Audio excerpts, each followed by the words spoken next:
And so I had no idea what I'd do, what I could. I had a good body, and I was a very fast runner. That's all I knew. And I worked in my father's bakery, and I got married young.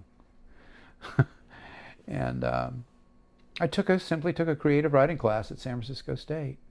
First one was fiction with Mark Harris, and then got into poetry. And it pretty much happened in one day, one weekend. On Friday, I guess, or Thursday maybe, I came across Whose Woods These Are, I Think I Know. His house is in the village, though. He will not see me stopping here to watch his woods fill up with snow. My little horse must think it queer to stop without a farmhouse near, between the lake and frozen woods, the darkest evening of the year. He stops to give his harness bells a shake and ask if there is some mistake. The only other sound's the sweep of easy wind and downy flake.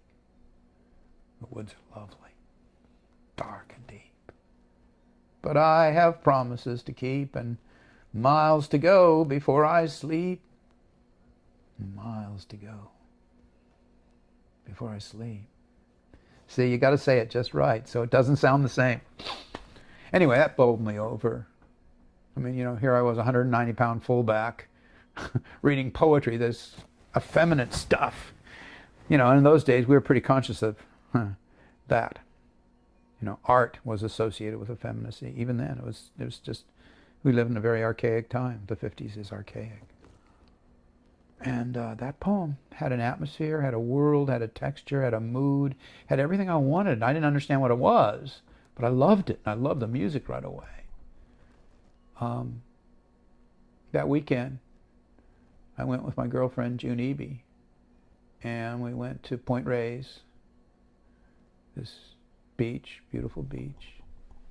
And I saw a seal right beneath our towel, lying on the beach, dead. And I just heard these lines. The seal would dive, casting splinters of foam, down submerged, enjoying the flow of his glide. And that was it. That was the first poetry, I guess, that came through me. And it came out of nowhere with no background at all.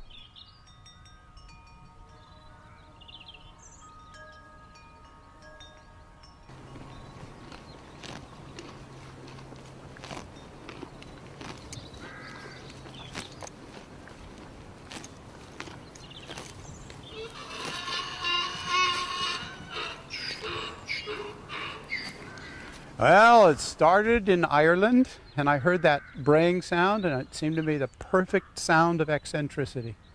Ha ha ha ha ha ha! She won't do it, I'll do it for you. And so I got nostalgic for Greece and Ireland, and I heard that they were selling these Sicilian donkeys down in South Carolina.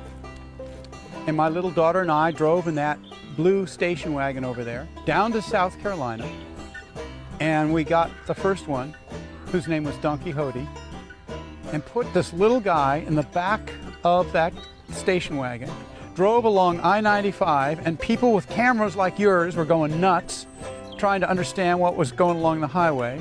We went through a McDonald's drive-through, and I said, "Water for the little one in the back," and the people said, "What?" So I just got the ultimate weird creature. That's been part of it. Plus, they're really affectionate. I mean, they come in for hugs and nuzzlings all the time. Okay, girls, we're on our way. Come on. Now they're going to do classic balkings, which they never do. Come on. Hold on. Hold on there. Come on, Gracie May. Come on. Outdoors. We get to go through the gate. Come on, Gracie. You don't have to resist me. This is Gracie May's first time walking, doing a donk walk into town. Her sister is very experienced, Flocko. Come on, Gracie, come on. Flock, you can come. Come on. Follow your sister, Gracie. Come on, Grace. Hey, why are you doing this? Do you know why? This is better. Now you're trained. Hey! Ho, ho!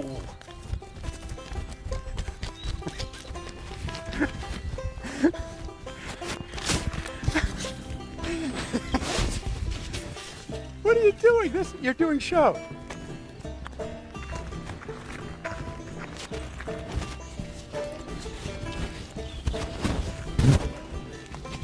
This is the Mattaponi River, and it's a tidal river, and we're now at high tide, pretty close to it.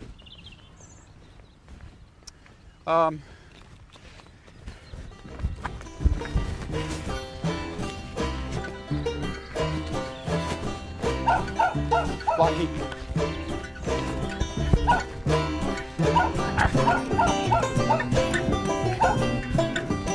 Block! Stop it!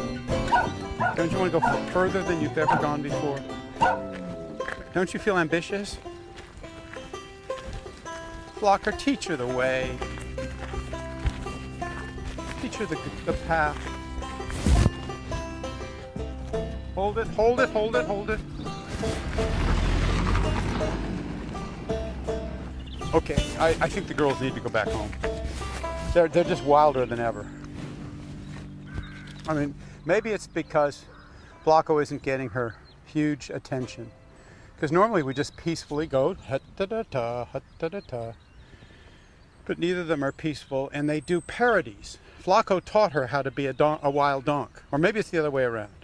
So they do fake kickings and fake balkings, like they've read comic books about, and they both do it.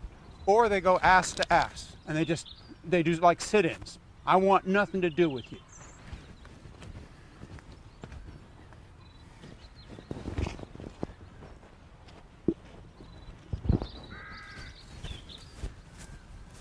Well, that was some kind of exhibition.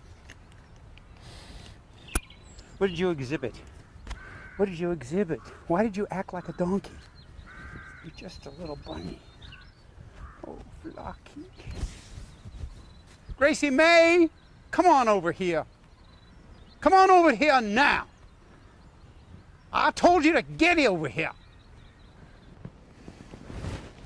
They like it when I speak Southern.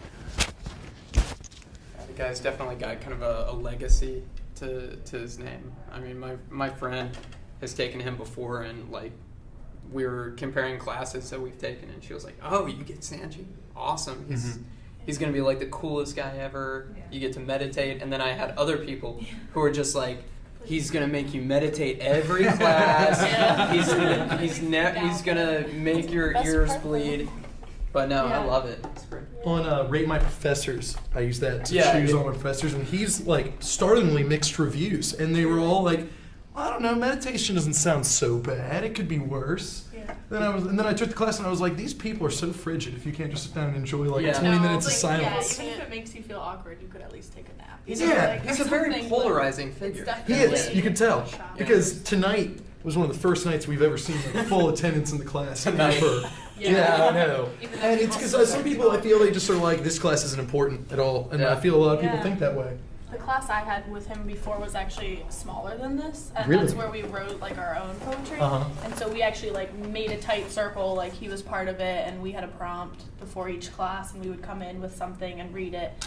And so that was really cool, because that was a good way for like him to get to know us personally, because when you're writing, you're obviously going to come off of your own experience. So it was cool to, I guess, have that class. I feel like at the same time, a tight-knit group, and then he definitely like promotes that, you know, like with the sitting in the circle and everything. So I thought that was awesome. Yeah, definitely. I was just thinking, I mean, like as a group, I feel like we really have shared a lot with each other. As stupid or immature as that sounds, like just hearing what other people's takes on certain parts of poems are, like that can give you a whole new perspective on where that person's coming from. Out the door. Roll your way down that hall, get some water.